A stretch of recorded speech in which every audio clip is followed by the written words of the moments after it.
Hey, everybody. My name is Rick White from 180 Biz, and this is my Just One Thing. What we've been talking about is building a superstar team. And one of the components that people forget about all the time is it's not talent that creates a great team. Now, should I have people capable? Absolutely. Should I have people competent? Absolutely. Should I have people focused? Absolutely. I can remember a basketball team for the Olympics that was made up of amazing talent, and they were such a disappointment. They never gelled as a team. If you read the book Extreme Ownership, they were doing Hell Week, and they had this one team that was in first place all the time, and one team that was in last place. And the leader that was in last place, they said, he said, it's the team. So what they did is they switched the two leaders, and the team that was in last place immediately went to second place after the first time together, and then they were in first place again and again and again. And the team that was in first place before, they dropped to second place. What we need is we need somebody in the team that the team can follow. That is ultimately what it's all about. They need someone who's going to have their back. See, before your team will ever have your back, you have got to have theirs first. They got to have someone that they can follow that's going to show them the way and is just so passionate about what they're doing and where they're going and why they're going there that these people following you are going to want to continue.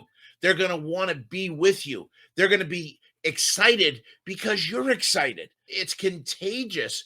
John Maxwell says if you are a leader and there's nobody following you, then you're not a leader. You're going for a walk. You've got to lead the way. Next, they've got to have someone that they can follow who's hungry and determined. What does that mean? You know where you want to go and you really have a hunger for it. That doesn't mean getting to the end of the day without killing somebody, getting to the end of the week or the month and being able to make payroll or pay your bills. That is not hunger, that's survival. Hunger is where you see the potential and you want it. No matter what's going to happen. I love those three words, no matter what. That's the determination. I'm going to achieve this no matter what. We are going to achieve this no matter what. That hunger and that determination is rocket fuel for your team. When they see your level of commitment, that is when they're really going to say, wow, this really means something. You got to have somebody they can follow that's going to be humble and confident. Please understand that is not a dichotomy. Humble is thinking not less of yourself, but thinking of yourself less. And that is such a big distinction. Being humble is like, hey, you know something? This is where we're going. We're going over here. But I don't have all the answers. I don't have all the answers. And I know as a team, we can put that together. It's being willing to hear what others have to say. It could be guidance, it could be direction, it could be correction.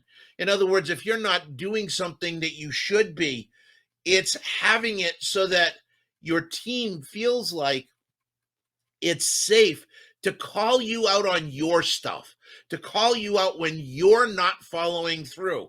And isn't that what we all really need? We all need to hold each other accountable, not to our intentions, but to our results. That makes such a big deal. And then there's confidence, not arrogance, confidence. I know that at one time I was unable to walk, and now I'm walking. I know that at one time I couldn't talk, and now reasonably well. I know there was a time when I couldn't fix a car. I can do it really well now. I know when there was a time, that I struggled to coach a shop. I don't anymore. Now, is there still a lot to learn? OMG. Yes. Oh my gosh. Yes. There is so much for me to learn to become a more effective, influential coach and leader. Absolutely, there is. And I'm constantly honing my craft, but I still have confidence. One of the things I say all the time is always grateful, never satisfied.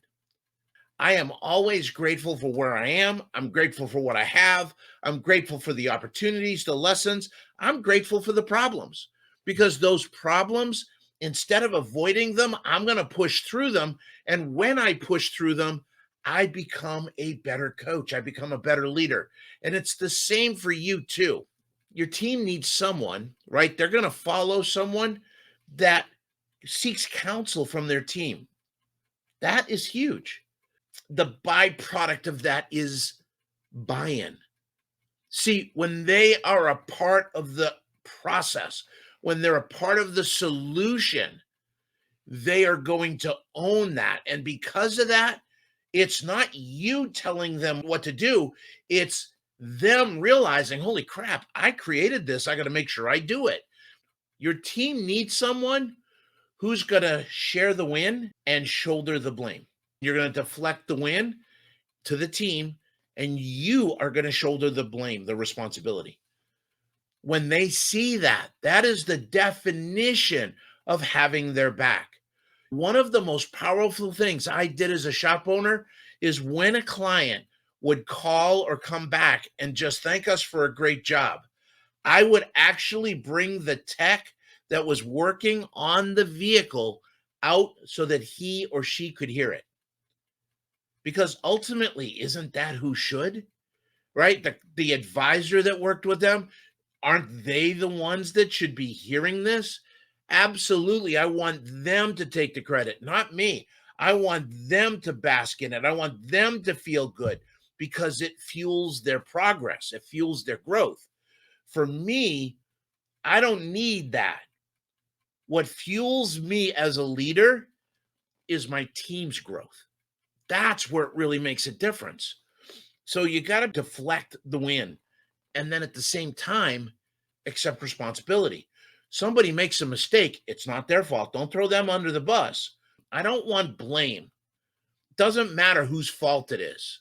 It is 100% my responsibility to make sure that it's correct. Next, they need someone that they can follow who's going to respect each and every team member, recognizing that each of them has a unique skill set, a unique perspective. If I have fingers like this, it's really easy to break any of them. But when we are a fist, when we are a team, it is unbreakable. That is what I want. These are the ingredients, these are the actions that you need to take so that you can create a team that is amazing. You can build a superstar team. All of this is super, super important. It takes time. And if you want to deep dive into building and creating a superstar team, then you want to be in on this webinar. If you know someone that owns a shop, they have to be a shop owner that could use perspective, some help, guidance, please invite them to our Shop Owners Roundtable. Absolutely free. It's our way of giving back to you in our industry. And then one last thing I'm going to ask you, please share this video. This is such an important message. There are so many out there that are just completely focused on survival, and they think that's all there is in a business. But then we have those few that just do an amazing job, that create a business that serves them and their team and their community. You can too. Stay safe. God bless. Have fun. Go make some money. I'll see y'all next week. Take care. Bye-bye.